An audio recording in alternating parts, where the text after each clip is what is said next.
India गठबंधन के अंदर सीट बंटवारे के फॉर्मूला पर मुहर लग गई है। खुद मुख्यमंत्री ने इस बात की घोषणा की है। तेजस्वी यादव से बीती रात मिलकर ही यह फैसला ले लिया गया था कि झारखंड के अंदर स्वरूप क्या होगा गठबंधन का। हेमंत सोरेन ने ऐलान किया है कि झारखंड के अंदर 70 सीटों पर झारखंड मुक्ति मोर्चा चुनाव लड़ेगी, लेकिन इस 70 सीटों में हेमंत सोरेन के साथ राहुल गांधी की ताकत होगी। यानी कांग्रेस पार्टी जो है इन 70 सीटों में हेमंत सोरेन के साथ तालमेल करके चुनाव लड़ेगी, जबकि राष्ट्रीय जनता दल को 10 सीटें यानी 11 सीटें, जो 70 के बाद जो सीटें बचती हैं, 81 सीटों का विधानसभा है झारखंड का, और 11 जो सीटें हैं वो 11 सीटें झारखंड में राष्ट्रीय जनता दल को दिया गया है। यानी झारखंड विधानसभा चुनाव के लिए जिस सवाल को पिछले कई दिनों से खोजा जा रहा था, झारखंड में इंडिया गठबंधन के महागठबंधन के स्वरूप को जो तलाशा जा रहा था, उस स्वरूप की एक तस्वीर खुद झारखंड के मुख्यमंत्री हेमंत सोरेन ने साफ कर दी है। हेमंत सोरेन ने आज कांग्रेस नेताओं के साथ बातचीत की। इसके पहले उन्होंने वामदल के नेताओं से बातचीत की। उसके ठीक पहले तेजस्वी यादव जो बिहार से झारखंड पहुंचे थे, उनके साथ बैठक की। उनके आवास पे, हेमंत सोरेन के आवास पर तेजस्वी पहुंचे थे, उसी आवास पर बैठक हुई और इस बैठक में फॉर्मूले पर बात हुई। और फॉर्मूला ये बना कि झारखंड के अंदर मुख्य तौर पर सत्तारूढ़ दल झारखंड मुक्ति मोर्चा झारखंड चुनाव की अगुवाई करेगी। ऐसे में झारखंड के अंदर बड़ी पार्टी की भूमिका में झारखंड मुक्ति मोर्चा होगी और वो तय करेगी कि किस राजनीतिक दल को कितनी सीटें दी जाए। तेजस्वी यादव ने यह भरोसा दिलाया कि बिहार में जिस तरीके से राष्ट्रीय जनता दल अपने साथ जो गठबंधन हुआ है, उन सभी दलों को वो तय करेंगे कि कितनी सीटें देनी है, ठीक उसी प्रकार झारखंड के अंदर हेमंत सोरेन ने यह तय किया। तेजस्वी यादव, राहुल गांधी, कांग्रेस के नेताओं ने यह तय किया कि हेमंत सोरेन तय करेंगे कि किस गठबंधन के साथ, कितनी सीटों के साथ, किन सीटों पर वो चुनाव लड़े। लेकिन एक फॉर्मूला बना कि एक एवरेज सीटें दी जाए, जिसमें झारखंड मुक्ति मोर्चा और कांग्रेस के हिस्से में, क्योंकि कांग्रेस और झारखंड मुक्ति मोर्चा का पहले से अलायंस है, इसलिए झारखंड के अंदर कांग्रेस और हेमंत सोरेन की जो पार्टी है झारखंड मुक्ति मोर्चा जेएमएम, इनके बीच ये करार हुआ है कि 70 सीटों पर वो चुनाव लड़ेंगे। और ये 70 सीटें वो सीटें हैं जहां वो इसके पहले भी दावा करते रहे हैं। बाकी शेष सीटों पर जो 11 सीटें बची हुई है, उस पर राष्ट्रीय जनता दल और वाम दल यानी लेफ्ट की जो पार्टी है जो झारखंड में चुनाव लड़ना चाहती है, वो तेजस्वी यादव के साथ मिलकर गठबंधन के स्वरूप पर, उसकी जो रूपरेखा है उस पर वो विचार विमर्श करके फैसला लेंगे। यानी झारखंड के चुनाव में एक पावर हेमंत सोरेन को दी गई है, तो दूसरा पावर अब तेजस्वी यादव के हाथों में है। राहुल गांधी ने अपनी पूरी ताकत हेमंत सोरेन को दे रखी है। अब वामदल की ताकत के साथ तेजस्वी यादव बिहार में चुनाव लड़े थे, तो यह कहा गया कि तेजस्वी यादव का वामदल के साथ जो ट्यूनिंग है, जो बॉन्डिंग है, वो अच्छा है। वो दूसरे प्रदेश में यानी कि बिहार में उनके साथ उनकी जो गठबंधन है वो चल रही है, तो झारखंड में भी कांग्रेस के साथ हेमंत सोरेन का गठबंधन होगा और झारखंड में राष्ट्रीय जनता दल का गठबंधन वाम दल के साथ यानी कि लेफ्ट की जो पार्टियां हैं उनके साथ होगी। तो ये फॉर्मूला तय हुआ है कि 11 सीट पे राष्ट्रीय जनता दल और 70 सीट पर कांग्रेस और झारखंड मुक्ति मोर्चा। अब आपको बता देते हैं कि झारखंड मुक्ति मोर्चा तकरीबन 45 सीटों पर चुनाव लड़ने का, 45 से 43 सीटें, एक दो सीटें आगे पीछे हो सकती है, 45 से 47 हो सकता है या 45 से घटकर 43 हो सकती है। ये 45 के आसपास सीटों पर खुद हेमंत सोरेन चुनाव लड़ेंगे, क्योंकि झारखंड के अंदर हेमंत सोरेन की पार्टी हर चुनाव में यह बताते रही है कि मुख्य तौर पर वो ही गठबंधन के लिए चेहरा होंगे।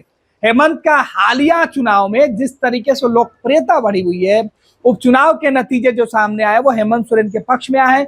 जेल जाने के बाद से हेमंत सोरेन जब वापस आए, उसके बाद से पार्टी को जिस तरीके से उन्होंने संभाला है और जिस तरीके से झारखंड में अपने गठबंधन को एकजुट करके उन्होंने रखा है, इसका क्रेडिट जो सहयोगी दल है वो हेमंत सोरेन को दे रहे हैं। और यही वजह है कि कांग्रेस को कांग्रेस नेताओं से ज्यादा भरोसा हेमंत सोरेन के फैसले पर है।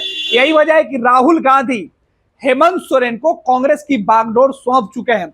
दरअसल जब झारखंड में 2019 के चुनाव में जब झारखंड में हेमंत सोरेन और कांग्रेस की गठबंधन की सरकार बनी, उसके कुछ दिनों के बाद बीजेपी के द्वारा यह खबर आई सामने की है, हेमंत सोरेन या उनकी पार्टी के द्वारा कहा गया कि बीजेपी के लोग झारखंड मुक्ति मोर्चा की जो गठबंधन की सरकार है उसे तोड़ने की कोशिश में है और कांग्रेस विधायकों के ऊपर डोरे डाल रहे हैं।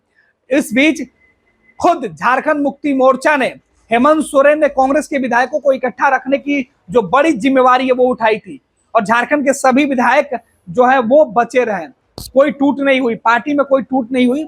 इस वजह से हेमंत सोरेन पर राहुल गांधी ने ज्यादा भरोसा जताया। इधर तेजस्वी यादव को जो सीटें देनी है वो 11 सीटों में से 7 सीटों पर पिछले चुनाव में तेजस्वी यादव ने चुनाव लड़ा था और उसमें से अब 5 या 7 सीटों पर फिर से राष्ट्रीय जनता दल चुनाव लड़ सकती है। बाकी 2-2 सीटें और 1 सीटें वाम दल को भी दिया जा सकता है। तो 7-5-11 का जो फॉर्मूला है वो तेजस्वी यादव के पास है। हालांकि तेजस्वी 7 से ज्यादा सीटों पर भी चुनाव लड़ सकते हैं अगर वो वामदल को ये समझाने में सफल हो जाते हैं कि उनकी पार्टी का जनाधार अगर उनके साथ मिल जाती है तो जीत के जो आंकड़े वो ज्यादा प्रभावी हो सकते हैं, जीत के लिए ज्यादा लोग जो है वो निश्चिंत हो सकते हैं। तो शायद कुछ सीटों में आगे पीछे का भी स्थिति है वो हो सकता है। लेकिन कांग्रेस की सीटों की बात करें तो कांग्रेस 30 सीटों पर तैयारी करी तो वो सिमट के नीचे आ सकती है, क्योंकि हेमंत सोरेन अपने हिस्से की किसी भी सीट में कॉम्प्रोमाइज नहीं करेंगे। हेमंत सोरेन को जब भी सीटों के मामले में समझौता करने की जरूरत पड़ेगी या कुछ सीटें कम करने की जरूरत पड़ेगी तो वो सीधे तौर पर कांग्रेस की जो सीट है उससे बोलेंगे कि छोड़ने के लिए। हेमंत सोरेन अपने सिटिंग सीट को नहीं छोड़ेंगे, हेमंत सोरेन की जिन सीटों पर दावेदारी है उस पर नहीं छोड़ेंगे। और सबसे बड़ी बात, हेमंत सोरेन झारखंड के अंदर जो दूसरे दल से, बीजेपी से आने वाले लोग हैं, आजसू से आने वाले लोग हैं, तो उनको जिस उम्मीद पर हेमंत सोरेन अपनी पार्टी में शामिल करा रहे हैं, क्योंकि जो भी लोग हैं झारखंड के अंदर दूसरे पार्टी से ताल्लुक रखने वाले और जो पार्टी छोड़ के आ रहे हैं वो हेमंत सोरेन की झारखंड मुक्ति मोर्चा को ज्वाइन कर रहे हैं, तो उनका भी एडजस्टमेंट करने की पूरी जो जिम्मेवारी है वो हेमंत सोरेन के कंधों पर ही है। ऐसे में हेमंत सोरेन अपनी पूरी जो जिम्मेवारी है, अपनी पार्टी की जिम्मेवारी है, इस बार पूरी तरीके से बागडोर हेमंत सोरेन के हाथों में है। उनके बाद उनकी पत्नी जो है कल्पना सोरेन, वो खुद विधायक, वो खुद मैदान में उतरेगी, तो पति पत्नी दोनों के हाथों में कमान होगी, तो वो कांग्रेस को 1-2 सीटों पर एडजस्टमेंट करने की सलाह दे सकते हैं। और झारखंड में जिस तरीके से हेमंत सोरेन ने प्रेस कॉन्फ्रेंस में इन बातों का खुलासा किया है कि वो 70 सीटों पर चुनाव लड़ेंगे और शेष सीटें गठबंधन के दूसरे साथियों के लिए रखी गई है, तो ये साफ हो गया है कि हेमंत सोरेन ने अंदर से पूरी प्लानिंग कर ली है। भले ही वो मीडिया के सामने नहीं बता रहे कि किस किस सीटों पर कौन कौन सी पार्टियां लड़ेगी, कौन कौन से विधानसभा सीट पर किस गठबंधन के सहयोगी या गठबंधन के तहत नेता उम्मीदवार होंगे, ये भी हेमंत सोरेन नहीं बता रहे। लेकिन हेमंत सोरेन ने यह जरूर कहा कि बाकी जो सीटों पर जो आधिकारिक तौर पे एक एक सीट का जो हिसाब देना है, उन सभी सीटों पर हम गठबंधन के बाकी साथियों के साथ भी बैठकर इसका ऐलान करेंगे। फिलहाल प्रेस कॉन्फ्रेंस करके हेमंत सोरेन ने झारखंड के अंदर महागठबंधन जो इंडिया गठबंधन है उसके स्वरूप की एक रूपरेखा है वो खींच दी, एक लकीर खींच दी है कि 70 सीटों पर झारखंड मुक्ति मोर्चा और कांग्रेस गठबंधन चुनाव लड़ेगा। दूसरे तरफ जो बाकी से सीटें हैं इंडिया गठबंधन के अंदर 81 में से, उन पे राष्ट्रीय जनता दल, लेफ्ट की पार्टियां चुनाव लड़ेंगी और ये सभी गठबंधन की पार्टियां इंडिया ब्लॉक के तहत चुनाव लड़ेंगे। यानी देश में एक तरफ एनडीए ने अपने तमाम उम्मीदवारों के लगभग जो है सीटों के फैसला कर लिया है, दूसरी तरफ महागठबंधन से, क्योंकि पहले चरण की नामांकन की प्रक्रिया शुरू हो चुकी है, अब तक महागठबंधन के तरफ से या इंडिया गठबंधन का है इसके तरफ से किसी उम्मीदवार का नाम फाइनल नहीं हुआ। हालांकि उम्मीदवार के नामों की जो घोषणा है वो एनडीए के अंदर जरूर की जा रही है, लेकिन महागठबंधन की तरफ से नामों की जो लिस्ट है वो हेमंत सोरेन के हाथों में चली गई है और हेमंत अब कांग्रेस के भी उम्मीदवारों की सूची जारी कर सकते हैं। फिलहाल झारखंड के चुनाव में जो अपडेट है वो निकल के सामने और आप तक पहुंचाते रहेंगे। तेजस्वी यादव भी झारखंड में है, राहुल गांधी भी झारखंड में और हेमंत सोरेन आज बड़े ऐलान होने थे और इसमें यह ऐलान हो गया कि झारखंड में जो गठबंधन का स्वरूप है वो क्लियर हो गया। 70 सीटें झारखंड मुक्ति मोर्चा के खाते में आई है, जिसमें से वो अपने हिस्से से कांग्रेस पार्टी को सीटें देंगे। अब कितनी सीटें देते हैं वो देखना दिलचस्प होगा। इधर राजद के खाते में जो सीटें आई इसमें से वो लेफ्ट को कितनी सीटें देते हैं वो भी देखना दिलचस्प होगा। साथ ही साथ 2024 के इस चुनाव के बाद 2025 के विधानसभा चुनाव जो बिहार में होना है उसमें भी किस तरीके से सीट एडजस्टमेंट के लिए वादे किए गए होंगे उसके आधार पर ही झारखंड में चुनाव का जो है वो टिकट बटेगा, वो सीट शेयरिंग होगा, और उसी आधार पर बिहार में भी सीट शेयरिंग होगा। तो राष्ट्रीय जनता दल और झारखंड मुक्ति मोर्चा या कांग्रेस सोच समझकर फैसले लिए होंगे, ये झारखंड के सियासी जानकार हैं वो समझ रहे हैं। अब देखना है कि हेमंत सोरेन और तेजस्वी यादव और राहुल गांधी के बीच डील कितने सीटों पर पक्की होती है। भारतीय जनता पार्टी का सदस्य बनने के लिए 8800002024 पर मिस्ड कॉल करें। निवेदक भारतीय जनता पार्टी बिहार। 26 वर्षों में 17,000 से अधिक डॉक्टर बना चुका बिहार एवं झारखंड के छात्रों एवं अभिभावकों के बीच सर्वाधिक विश्वसनीय एवं लोकप्रिय संस्थान गोल, नेशंस लीडिंग इंस्टीट्यूट। हमारा विश्वास गोल के साथ।